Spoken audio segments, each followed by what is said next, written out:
복음은 복된 소식이죠. 그냥 단순한 복된 소식이 아니라 내 인생을 바꾸어 놓은 상상할 수 없는 기쁨, 이것이 복음이라고 말씀을 드렸습니다. 이 복음이 헬라어로는 유앙겔리온이라는 말인데, 이 유래는 그리스가 페르시아의 전투에서 절대 이길 수 없는 그러한 숫자, 모든 상황이었어요. 이제 지게 되면 노예가 되고, 그리고 자유를 잃고 이제 팔려가는 거예요. 그런데 그 불가능했던 전투에서 그리스가 페르시아와 싸워서 승리하게 되었던 것이죠. 얼마나 기쁩니까? 그래서 전령들, 이게 이벤젤리스트, 다시 말하면 복음 전도자들이에요. 이 전령들을 보내게 됐던 거죠. 그들은 곳곳에 가서 우리가 이겼습니다. 승리했습니다. 더 이상 노예가 아닙니다. 자유했습니다. 두려워할 필요가 없습니다. 이제는 기뻐합시다. 그들이 선포하면서 외쳤던 말이 유앙겔리온, 복음이라고 하는 말이었죠. 그 복음을 외치다가 한 전령은 죽었던 겁니다. 그래서 그것이 이제 마라톤의 유래가 된 거죠. 이 마라톤 전투로 유명한 그 사건에서 이 복음이라고 하는 유앙겔리온이라는 단어가 나오게 됐던 것이죠. 마찬가지로 우리가 신앙생활을 하게 되면 우리 안에 상상할 수 없는 기쁨이 이제 찾아오게 되는 것입니다. 그래서 바울은 주 안에서 기뻐하라 라고 그 감옥 안에서 말했던 거죠. 내가 다시 말하노니 주 안에서 기뻐하라, 끊임없이 기뻐해라 라고 그렇게 말하고 있습니다. 자기가 감옥에 갇혔어요. 그런데 감옥에 갇힌 것을 알고 시기 질투심을 가진 사람들이 오히려 아이고 잘 됐다 그러면서 자기들이 이제 열심히 또 그 시기심으로 전도를 해요. 그 모습을 듣고도 바울은 복음만 전파되면 난 기쁘다 라고 그렇게 했던 것은 그 안에 진정한 복음을 향한 기쁨이 있었기 때문에 그렇습니다. 그렇기 때문에 바울이 항상 기뻐해라, 쉬지 말고 기도해라, 범사에 감사하라, 이것이 그리스도 예수 안에서 너를 향한 하나님의 뜻이다 라고 얘기한 것, 이것은 단순한 그냥 우리가 성구로 집에 붙여놓고 있는 구절이 아닌 거죠. 이것은 실은 복음의 핵심인 겁니다. 항상 기뻐하고 쉬지 말고 기도하고 범사에 감사할 수 있는 것, 이것은 복음을 안 사람들의 삶에 나타나는 삶의 증거인 거죠. 오늘 마가복음 12장 37절에도 보시면은 여기 끝에 잘 보세요. 다윗이 그리스도를 주라 하였은즉 어찌 그의 자손이 되겠느냐 하시니 많은 사람들이 즐겁게 들었다 이렇게 말하고 있습니다. 오늘 핵심은 그것이죠. 많은 사람이 예수님이 가르치실 때 그냥 억지로 그렇게 들은 게 아니고 즐겁게 듣더라. 다시 말하면 예수님이 복음을 전하시는 자리에는 단순한 어떤 그러한 진지함만 있었던 것이 아니고 예수님이 복음을 전하셨던 자리에는 기쁨이 있었다. 기쁨이 가득했다. 깔깔깔깔 웃는 내 안에 흘러넘치는 기쁨이 있었다. 이것을 성경이 가르치고 계시는 거예요. 우리는 이 기쁨 지금은 들을 수 없죠. 그러나 우리가 왜 이들이 이렇게 즐겁게 들었는가 우리가 마음으로 느낄 수 있습니다.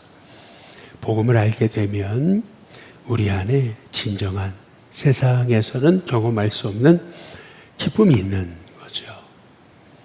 그러나 우리의 신앙생활이 이제 복음으로 시작했는데 바울이 얘기했던 것처럼 복음으로 시작했다가 율법으로 마치겠냐 이렇게 얘기하잖아요. 복음으로 시작했는데 신앙이 율법으로 복음으로 시작했는데 신앙이 종교로 이제 바뀌는 경우가 있습니다. 쉽게 말하면 복음이 기쁨이잖아요. 그러면은 말씀을 듣고 섬기고 봉사하는 게 이게 기쁨이 돼야 되는데 이제 의무가 돼버리는 거예요. 하지 않으면 안 되는. 그러니까 기쁨이 사라지는 거죠. 다시 말해 주일은 안식일인데 안식은 사라지고 일이 돼버리는 거죠. 그냥 일이에요, 그게. 그래서 마음에 기쁨이 없어요. 섬기고 봉사하면서도 어느 순간 그냥 분주함만 남는 거죠.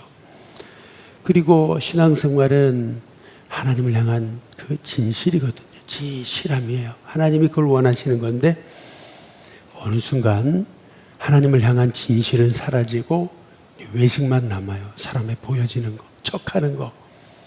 근데 이게 복음이 율법이 되는 현상입니다. 복음이 종교가 되어버리는 사인인 거죠. 본래 성경은 복음으로 시작한 겁니다. 벌써 아담과 하와가 범죄했을 때도 예수님이 양을 잡아서 가죽옷을 지어 입히시잖아요. 복음이잖아요. 그렇죠? 네. 또 노아가 이제 홍수 사건 이후에 번제를 드렸을 때 무지개를 딱 보여주잖아요. 더 이상 내가 물로 심판하지 않겠다. 이 복음이잖아요. 그래서 아브라함과 이삭, 야곱, 요셉 모두 다 사실은 그들의 삶은 복음 그 자체였던 것입니다. 그 증거를 어떻게 알 수 있는 거냐면은 그 삶이 이어져 가지고 이스라엘이 출애굽 때 유월절 어린 양을 잡잖아요. 그리고 출애굽을 경험하잖아요. 그랬을 때 어떻게 됩니까? 그 기쁨은 상상할 수 없는 기쁨이었던 거예요. 출애굽기 15장 1절만 보시면 쭉 나와요. 거기에 1절만 보시면 이때 모세와 이스라엘 자손이 이 노래로 라고 말해요. 찬송하고 노래하기 시작했죠. 그래서 여호와께 노래하리니 이 노래로 노래했다. 힐러스데 그 내용이 뭐냐 하면은 내가 여호와를 찬송하리니 라고 말하잖아요. 그는 높고 영화로우시며 말과 그 탄자를 바다에 던지셨음이로다. 다시 말하면은 이 출애굽 이것은 구원을 상징하는 거거든요. 구원은 뭔가? 나를 죄영매였던 나를 우리 예수님의 십자가의 보혈로 이제는 자유케 하시고 이제는 날 구원하셔서 내게 하늘 기쁨을 허락하신 거. 이게 구원이잖아요. 그래서 구원은 동시에 뭔가? 이것은 복음이고 복음은 뭔가? 이 전체가 다 기쁨인 거예요. 상상할 수 없는 기쁨. 그래서 나도 모르게 입에 찬송이 흘러나온 거죠. 늘 찬송이 끊이지 않는 거예요. 그래서 우리가 기도할 때 하나님 내 입술에 찬송을 넣어달라고 우리가 기도하는 이유가 바로 거기 있는 겁니다. 그런데 이 복음이 율법이 됩니다. 율법이 되기 시작하면서 다시 말해서 어느 정도의 율법이냐면은 613가지의 율법을 만든 거예요. 해라 하지 마라 613가지. 근데 그러다 보니까 이게 기쁨이 사라지고 다 의무가 된 거예요. 그렇죠? 그게 율법인 것입니다. 율법은 나쁜 것은 아닙니다. 왜냐하면은 율법을 통해서 우리가 죄인인 걸 알게 됩니다. 그러나 복음은 율법은 아닙니다. 그렇게 되자 안식일도 안식하라고 주신 거거든요. 안식을 누려야 돼요. 그런데 그게 일이 되면서 일 안 하는 사람 정죄하는 거죠. 나는 이렇게 일하는데 봉사하는데 그런데 저 사람은 일 안 하고 정죄가 돼버리는 거예요. 이게 뭐냐면 복음이 율법이 되고 있다는 사인입니다. 이 복음이 율법으로 가고 있는 거예요. 근데 그 극치가 언제냐면은 그게 예수님 시절인 거죠. 그 내용이 이제 오늘 말씀에 이제 나와 있는 겁니다. 마가복음 12장 38절에 보면 예수께서 가르치실 때 이르시되 긴 옷을 입고 다니는 것, 시장에서 문안 받는 것. 근데 이걸 너무 좋아한다는 건데, 근데 왜 긴 옷 입고 다니는 게 뭐가 문제냐? 여기 마태복음 23장 5절에 보면은 이렇게 한 이유가 있어요. 그의 모든 행위를 사람에게 보이려고. 다시 말하면 긴 옷 입고 경문띠를 넓게 하고, 이게 뭐예요? 사람들의 주목을 끌고 사람들에게 명성을 얻기 위한.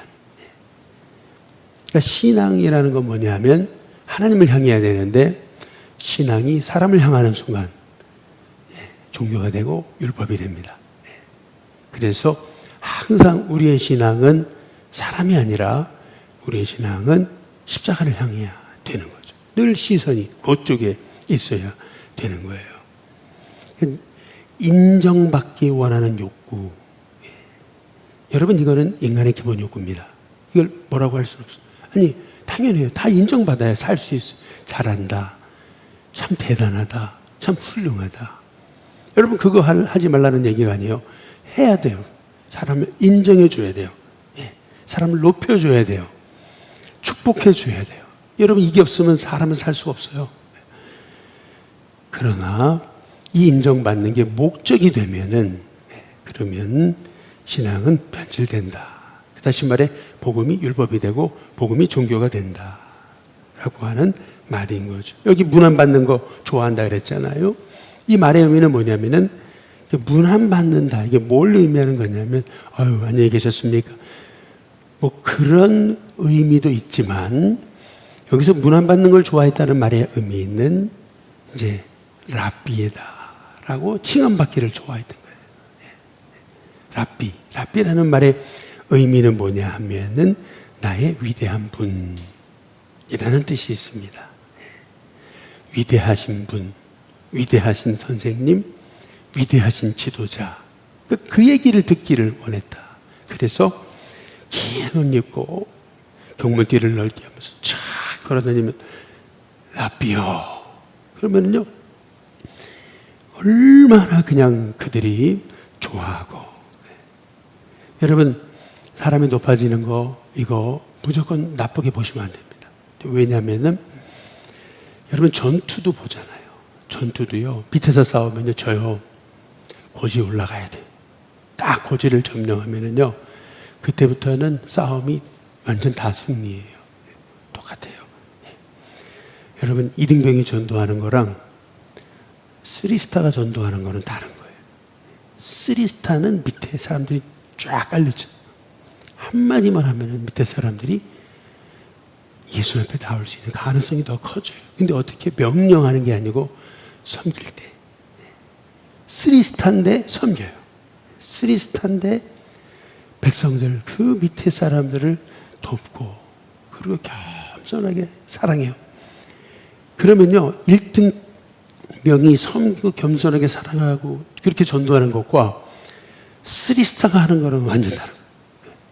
그러니까 무슨 말이냐면은, 여러분, 높은 자리에 올라가는 거, 그거 무조건 나쁘게 보시면 안 됩니다. 높은 자리에 있는 사람들 무조건 비판하면 안 됩니다. 왜냐하면은, 여러분, 이 높은 자리는 선교에 엄청나게 중요한 이게 도구가 되기 때문에 이제 그렇습니다. 저는 여러분이 잘 되는 은혜가 있게 되시기를 주님의 이름으로 축복합니다. 잘 되라고 말씀드리는 겁니다. 잘 되는 게 나쁘다라고 말씀드리는 게 아니라는 거죠. 근데 중요한 것은 잘 되는 게 나쁜 게 아니고 잘 됐는데 그걸 이용하는 겁니다.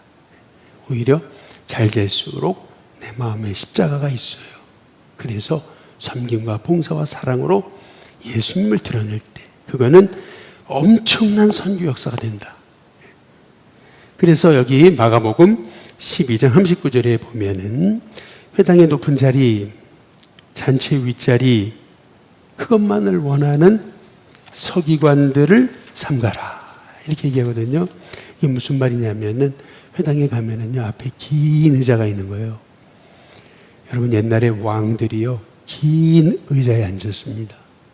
페르시아의 유명한 얘기예요. 딱 전쟁에 승리하고 장소가 돌아오면은 어떻게 하면요, 올라오라 그래요. 딱. 그러면은 자기가 옆으로 비켜. 자기도 앉아. 그리고 옆에 앉으라 그래요. 여기 앉으라. 앉아도 됩니까? 여기 앉으라고. 이 말의 의미가 뭐예요? 넌 나랑 동급이다. 이 얘기입니다. 전쟁에서 승리한 그 장수를요, 지금 그 황제의 자리에 앉히면서 넌 나랑 동급이다. 그래서 여러분, 그 앞에 자리가요, 이렇게 한 사람 앉는 게 아니고 길었어요. 이게 회당이에요. 똑같아요. 잔치에도 가시면은 높은 긴 자리가 있어요. 그러니까 다시 말하면은 이 자리에 앉아서 사람들에게 주목받기를 원했다. 라고 하는 거죠. 여러분, 이 높은 자리 중요합니다. 저는 우리 성도님들의 자녀들이 정말 잘 돼서 높은 자리에 앉게 되기를 주님의 이름으로 축복합니다. 왜냐하면 그 자리에 앉아서 겸손함을 가지고 주님의 사랑으로 섬기면 엄청난 전도가 되니까. 제가 춘천에 섬길 때 강원도시개발공사 사장이 교회를 나오셨는데 엄청나게 많은 사람을 전도했어요. 자기 직원들 섬기는 거죠. 저하고도 1:1 제자 양육을 받았어요. 그렇게 바쁜 사람이 말이에요. 그런데도 다 겸손하게 말씀을 연받고, 내가 여기 그래도 강원도 전체에 내가 공사 사장인데 이게 아니고요, 겸손하게 부목사한테 제자 훈련 받고, 그리고 겸손을 가지고 사람들을 다 이렇게 전도하고 있는데 굉장히 많은 사람 전도하더라고요. 제가 그걸 보면서, 야, 그래, 맞아. 저렇게 하면은 엄청난 사람 전도할 수 있구나. 그래, 공사 사장이 되면 밑에 얼마나 직원들이 많습니까? 그래, 저렇게 살아야지. 그렇잖아요? 이 사장이 되지 말라는 얘기가 아니잖아요. 사장이 되면 오히려 더 복음 전할 기회가 많아요. 근데 어떻게 해야 되는 건가? 이제 사장이 됐으니까 내 말 안 들어? 막 군림하고, 그럼 교회 나와? 안 나와? 그러면은 여러분, 이것은 전도의 방법이 아니죠. 마가복음 12장 오늘 40절에 보시면은 이렇게 얘기해요. 그들은 과부의 가산을 삼킨다.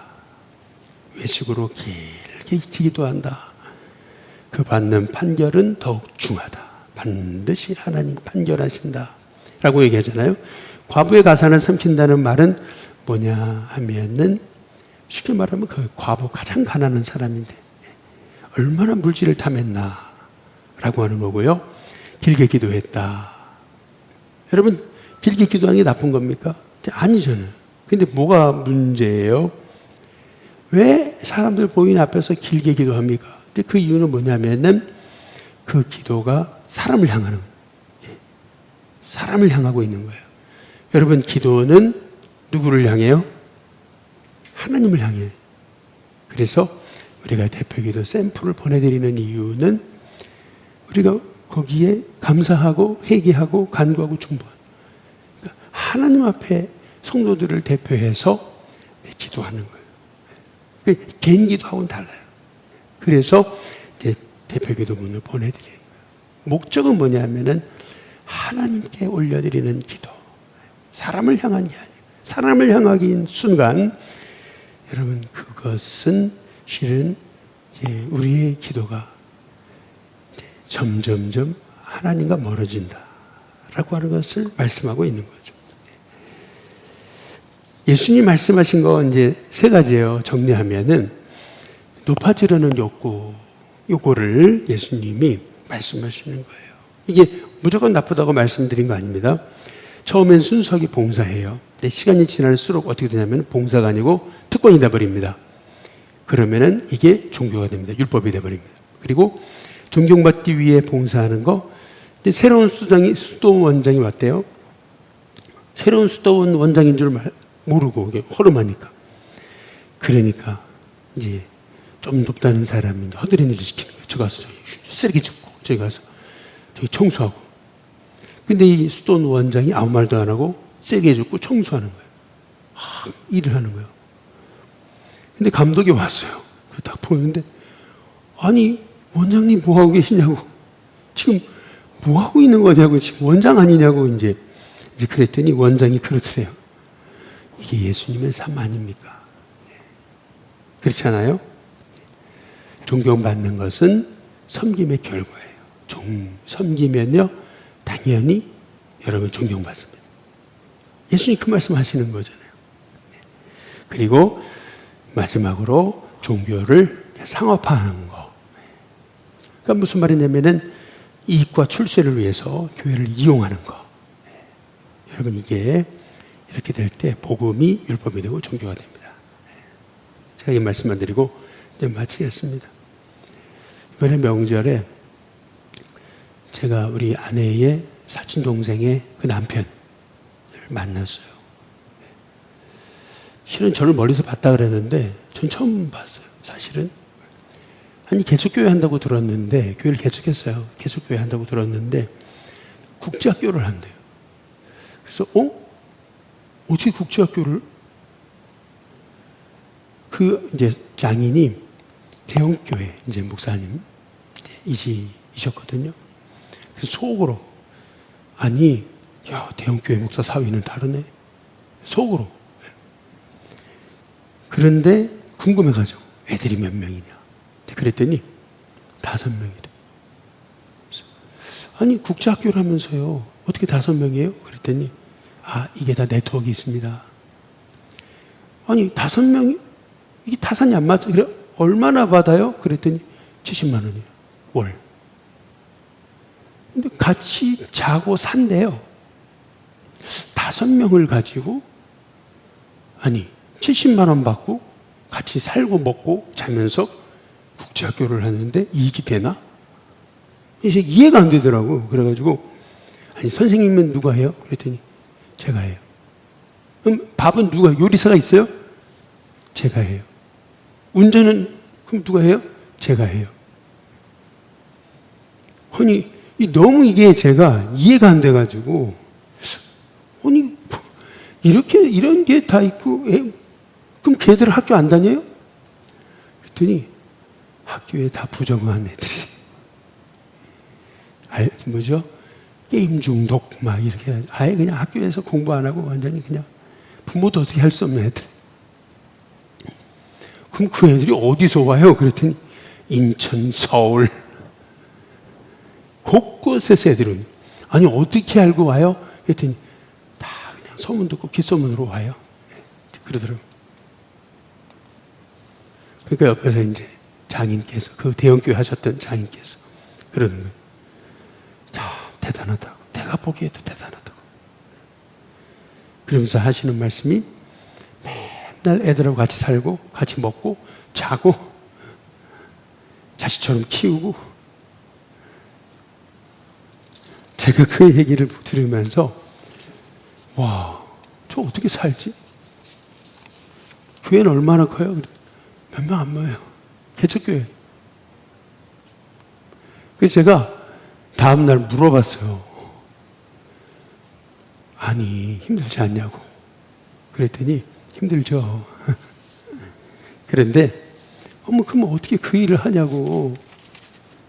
그리고 알코올 중독 게임 중독 했던 애들이 공부는 하냐고 물어봤더니 처음에 오면요 뛰쳐나가려고 그러는데 애들이 내가 여기 왜 왔냐고 막 뛰쳐나가려고 그러는데요 1년 동안 기다리는 거예요.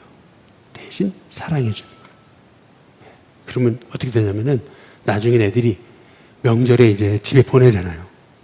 그러면요 애들이 그런데요 빨리 여기로 다시 올라가는데 빨리 여기로 집보다는 여기가 낫다. 너무 사랑해 주니까. 1년쯤 지나면요 애들이요 성경을 좀 읽기 시작하고 좀 지나면요 애들이 공부하기 시작해요. 물론 다 대학 가는 건 아니고 이제 종종 대학을 가기도 하고. 그래서 그걸 어떻게 하세요? 이제 그랬더니 이제 하는 말이 이제 그런 얘기를 하는 거예요. 다음 세대가 살지 않으면 이제 이 나라 미래가 없습니다. 지금 이런 아이들 수두룩합니다. 지금 이 게임 중독에 빠지고 이런 아이들이 수두룩합니다. 참 대단하죠. 제가 정말 너무 존경하게 됐어요. 야, 저런 사람도 다 있구나. 저렇게도 목회하는 사람이 다 있구나. 장로회 신학대학에 부부가 다 장로회 신학대학 나와가지고 그래가지고 이 아이들을 섬기는 삶을 살고 있더라고요. 그게 목회더라고요. 그게 알아주지 않아. 그런데도 그냥 그 아이들 끌어안고 아이들을 세우고 섬기고 살아가는. 만약에 저한테 하라 그러면 전 못해. 어떻게 애들하고 맨날 살아. 그리고 밥 먹이고 그리고 학 공부 가르치고 그리고 그 게임 중독했던 애들 그 모습을 어떻게 계속 1년 동안 기다리고 지켜봐. 전 못해. 근데 그걸 하더라고. 다르게 보이더라. 제가 그래서 이제 오면서 아들한테 얘기했어요. 우리 아들 있지만은 야, 내가 신학교에서 보니까 참 이런 얘기 하면 안 되는데 내 후배 중에 큰 교회 목사님 딸 이제 신학교 다니잖아요.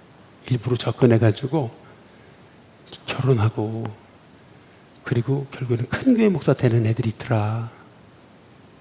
제가 그 얘기를 하니까 우리 아들이 목사님들 중에도 그런 사람이 있어요. 아니 극소수. 근데 있어. 제가 그 말을 꺼낸 이유는 있어요. 그게 뭐냐면 너는 어떤 삶을 살고 싶으냐? 우리는 어떤 삶을 살아야 되는가? 큰 교회 목사 돼가지고 그렇게 하고 싶어? 아니면 저렇게 가난하고 개척교회를 해도 그 아이들 5명, 부모도 어떻게 할 수 없는 아이들, 그 아이들 끌어안고 그러니까 보내죠. 맡기고 보내는 거예요. 그러니까 그 아이들 끌어안고 그 미래에 소망이 없었던 아이들 진짜 게임에 빠져가지고 완전 중독, 애들과 관계 다 깨지고 그거밖에 몰라. 거기에 틀어박혀 아이들. 그 아이들이 게임을 내려놓고 성경을 읽기 시작하고 공부를 하기 시작하고 그리고 대학에 가기 시작하는 거. 이 모습을 보면은 이 일을 안 할 수가 없다. 이게 사명이다. 다 얘기를 하는데 제가 거기에 엄청난 충격을 받았어요. 사실. 저렇게 목회하는 사람도 있구나. 그렇지 않아요? 여러분, 왜가 우리의 신앙이 율법이나 종교가 되면 안 됩니까? 실은요, 우리가요, 예수님을 향해 있어야 돼요. 십자가가 내 마음에 있어야 돼요. 내 마음에 십자가가 있으면요, 이런 아이들을 품게 돼요. 이런 아이들을 살리게 돼요. 이런 아이들을 살려야 이 민족이 미래가 있는 거거든요. 바라기는 우리 저와 여러분의 삶이 늘 가슴에 예수님 십자가가 있어서 정말 여러분의 가슴을 통해 나타나는 기쁨과 은혜를 여러분 주변에 축복하는 영혼을 살리는 귀한 그러한 도구로 쓰임받게 되시기를 주님의 이름으로 축복합니다.